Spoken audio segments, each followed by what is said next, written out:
Hey, good morning, everybody. So glad to be in this digital space this morning. It is Wednesday, January 27th. And for many of you all excited about being a part of this day because it's hump day. But also, hey, today is another day that you've been given. You have opportunities that are endless. You have another day to be able to embrace all that is in front of you. And I'm excited about today. And I've said time and time again, anytime you can wake up and there's not a white chalk outline around your body, it is definitely a good day to be alive. Listen, I am Coach RJ. I am the founder of the Impact You movement.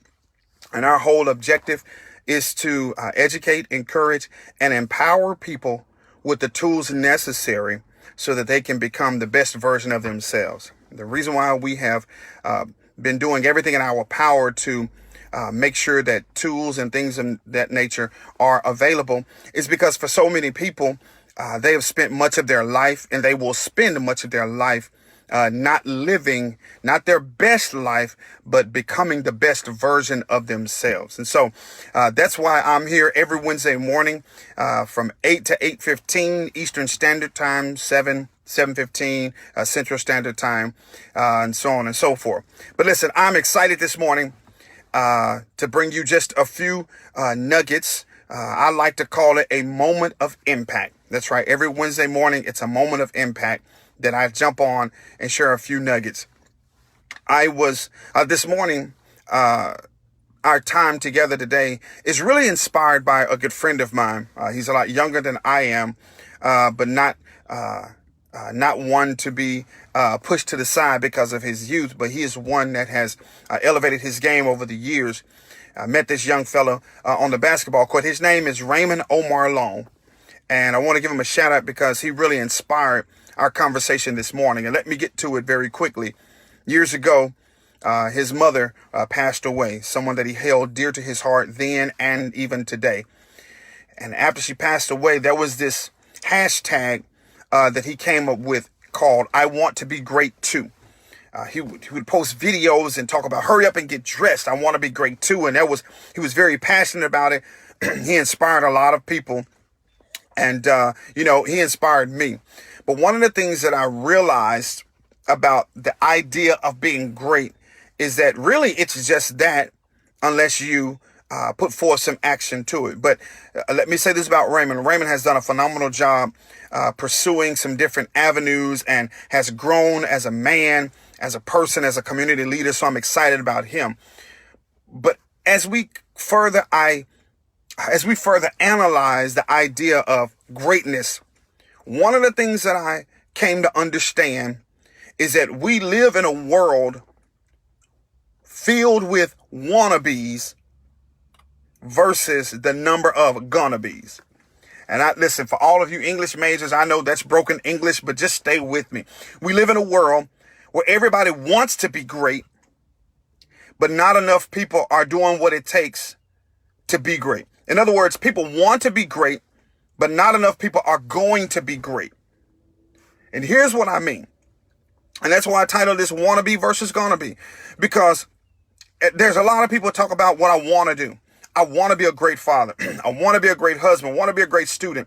I want to be, I want to be a great community leader. I want to be, great in business, all of these other things, but they fail to become that.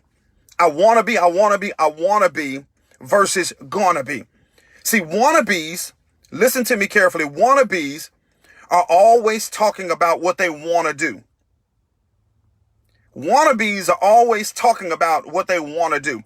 In other words, wannabes, listen to this carefully. Two things. Wannabes, they have the look of gonnabes.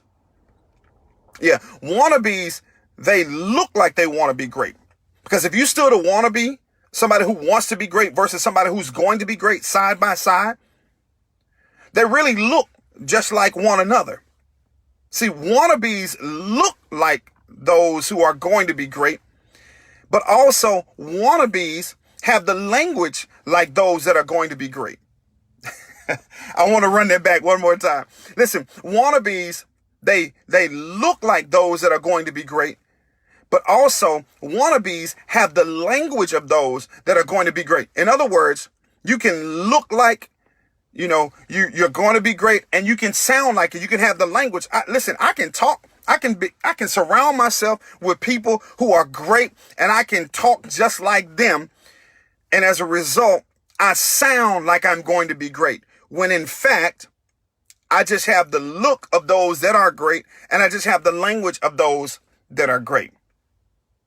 Because there is a distinct difference between wannabe and gonna be. And let me share with you just a few nuggets of what really differentiates wannabes from gonnabes. Because there are some of you all that are listening now, and there are some of you all that will listen later, that will hear this, and you'll think to yourself, well, shoot, I want to be great, or I'm going to be great.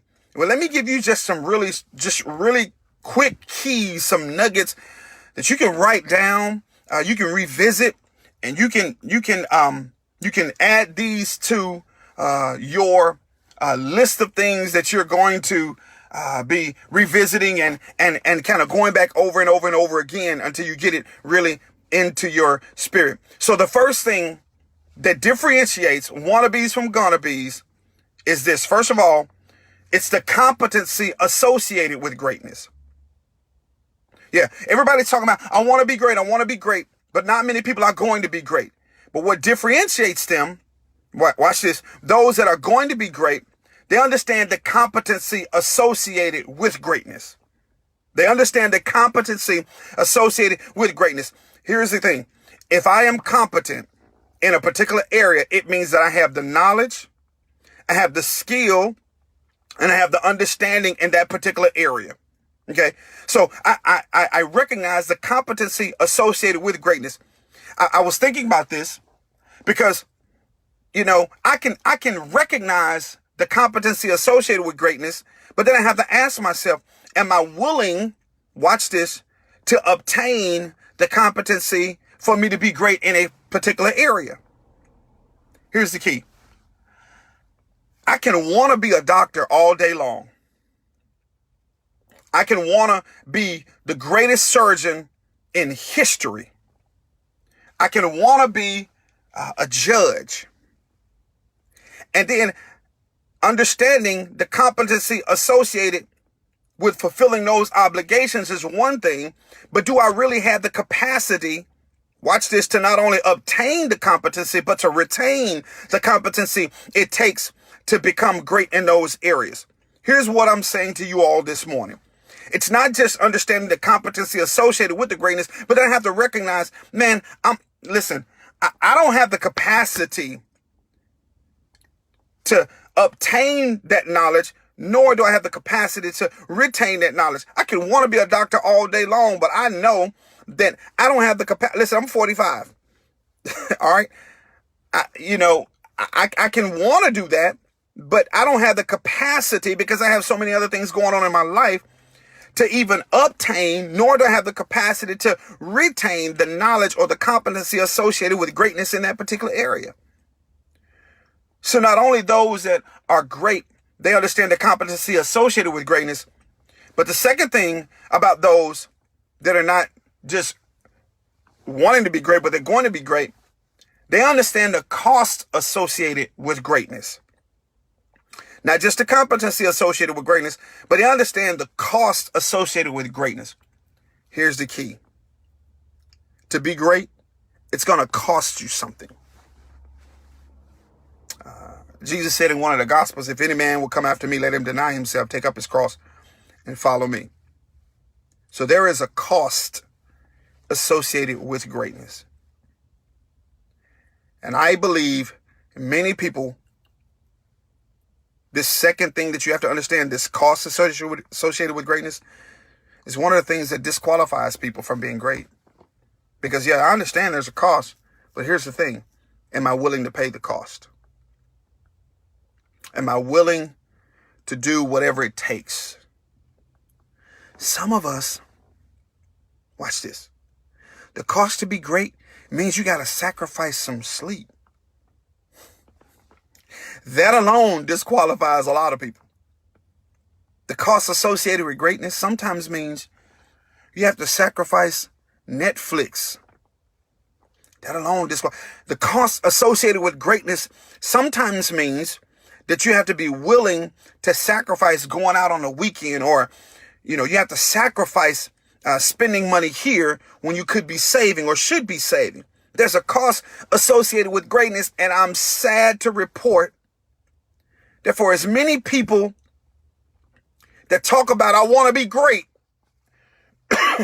they're unwilling to pay the cost that's associated with greatness.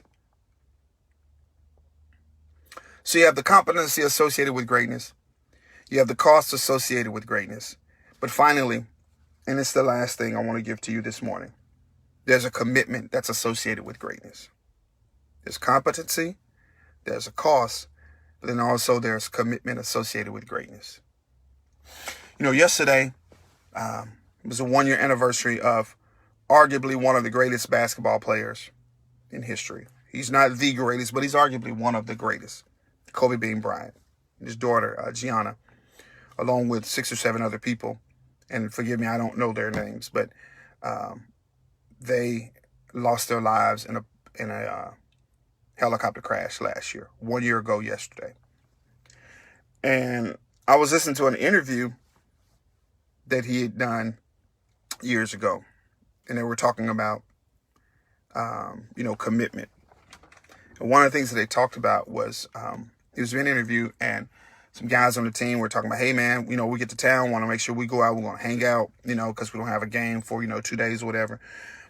And he said, okay, cool, no problem. So he went out drinking with the guys. They stayed up late, maybe 1, 2 o'clock in the morning, but they had practice at like 6 o'clock the next morning. So 1 o'clock, 2 o'clock in the morning, they hung out, drinking, having fun, went to sleep. The next morning at 6 a.m., actually 5:30 a.m., he's banging on their doors, and they're upset. They're mad, like, what are you doing, man? What are you doing? He was like, look, if you're committed enough to go out and hang out and get drunk and enjoy yourself, then you got to have that same commitment if we're going to win a championship. So it's time to go. See, what Kobe showed us is there's a certain level of commitment that's associated with greatness that many people aren't willing to put forth. How committed are you to be great? In the words of Raymond Long, I want to be great too. However, I don't just want to be great, but I'm going to be great. I'm going to be a great father. I'm going to be an even better businessman and be an even better entrepreneur. I'm going to be, even better in the community. Not just because this is something that I desire to do, but because I understand the competency associated with greatness. I understand the cost, but also the commitment that's associated with greatness. Guys, it's been a pleasure this morning hanging out with you for a few minutes. Had some technical difficulties earlier this morning, but got it all worked out. Listen, don't forget to like, share, comment, but also don't forget to subscribe to my YouTube channel, The Impact You Movement. Listen, I hope you guys have an excellent day today. I love you all, and don't just want to be great, but go and be great. Take care.